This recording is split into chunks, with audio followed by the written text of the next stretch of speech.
Welcome to English grammar of paradise institution. আজ তোমাদের মাধ্যমিক টেস্ট পেপার এবিটিএ 2024 এর পেজ নাম্বার 539 এর গ্রামারটা সলভ করে দেখাবো। চলো স্টার্ট করছি। দেখো, January 2nd 1984 had been a memorable day in Sudha's life. সুধার জীবনে একটা স্মরণীয় দিন ছিল। ওয়াজ কেন ওয়াজ হবে নিশ্চয়ই বুঝতে পারছো। যার 2nd জানুয়ারি 1984 এটা অনেক আগেকার ঘটনা, তাই সেখানে ওয়াজ হবে।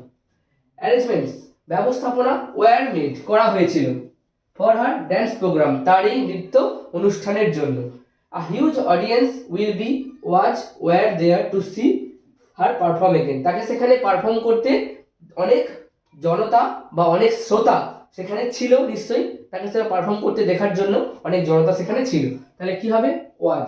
ওয়াজ দেয়ার to see her perform again. Okay, next দেখো direct article preposition. That's first thing Ramkumar father did. প্রথম যে জিনিসটা রামকুমারের বাবা যেটা করেছিলেন ওয়াজ, সেটা কি ছিল? টু লার্ন এভরিথিং, সব কিছু শেখা। হি কুড, যেটা সে পারতো, ড্যাশ লেপ্রসি, অন লেপ্রসি, লেপ্রসির ওপরে, মানে কুষ্ঠরোগের ওপরে যা কিছু শেখার সেটা কিন্তু রামকুমারের বাবা করেছিল প্রথম জিনিসটা। ওকে, নেক্সট দেখো, I have a headache sir, Swaminathan said. এটা change the mood of narration বলেছে। তাহলে কি হবে? স্বামীনাথন সেড, স্বামীনাথন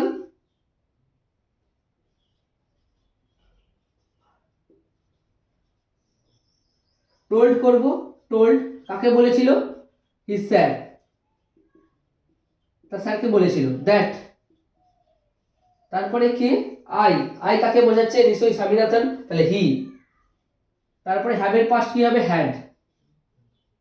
তারপরে আ হেডেক।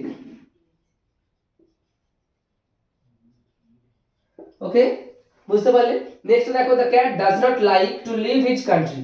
এটা কিসে রয়েছে? নেগেটিভ। কিসে করতে বলেছে? অ্যাফার্মেটিভ, হ্যাঁ বাচকে করতে হবে, মানে নটটা তুলতে হবে, কিন্তু মিনিং উইল বি সেম। আমাকে মিনিংটা সেম রাখতে হবে। কিভাবে করব?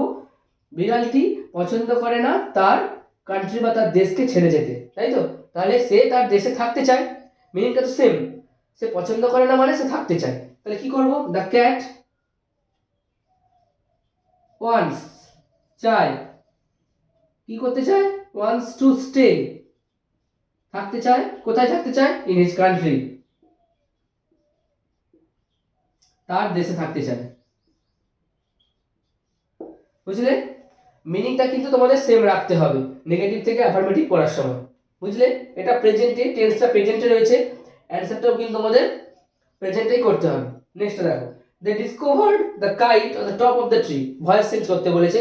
তোমরা জানো যে the kite, they discovered the kite, এটা অবজেক্ট, তাহলে দ্য কাইট যেমন করতে হবে প্যাসিভে, দ্য কাইট। তারপর টেন্সটা দেখো, এটা পাস্ট টেন্সে রয়েছে। পাস্ট টেন্সে একটা হেল্পিং ভার্ব কি? ওয়াজ হয়। কাইট, একটা কাইট রয়েছে, তাহলে ওয়াজ হবে, দ্য কাইট ওয়াজ। ডিসকভার্ড, ভার্বের থার্ড ফর্ম বসাতে হয়, দ্য কাইট ওয়াজ ডিসকভার্ড। তারপরে রেস্ট অফ দ্য সেন্টেন্স এটা লিখে দেব, on the top of a tree. তারপরে বাই প্রিপোজিশন ইউজ করতে হবে, কার দ্বারা? By them. ওকে, নেক্সট দেখো, তোমাদের ফেজাল ভার্ব ছিল রিকভার। রিকভার মানে সেরে ওঠা। এখানে দেখো কাম রাউন্ড রয়েছে, তাহলে কাম রাউন্ড। তারপরটা কি রয়েছে? রিমেম্বার মানে স্মরণ করা বা মনে করা।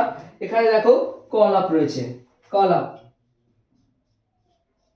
রিজেক্টেড মানে প্রত্যাখ্যান করা, এখানে রয়েছে টার্ন ডাউন। এটা দেখো পাস্টে রয়েছে, তাহলে এটাও আমি কি করব? পাস্টে করব, টার্ন ডাউন।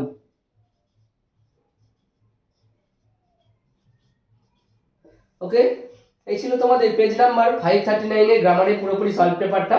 যদি তোমরা এখান থেকে কোনো কিছু না বুঝতে পারো তোমরা কমেন্ট করো, কমেন্টে আমি অবশ্যই অ্যান্সার দেবো। তোমরা ততক্ষণ ভালো থেকো, সুস্থ থেকো। পরের ক্লাসে আবার নেক্সট পেজটা নিয়ে তোমাদের সঙ্গে দেখা হচ্ছে। Thank you.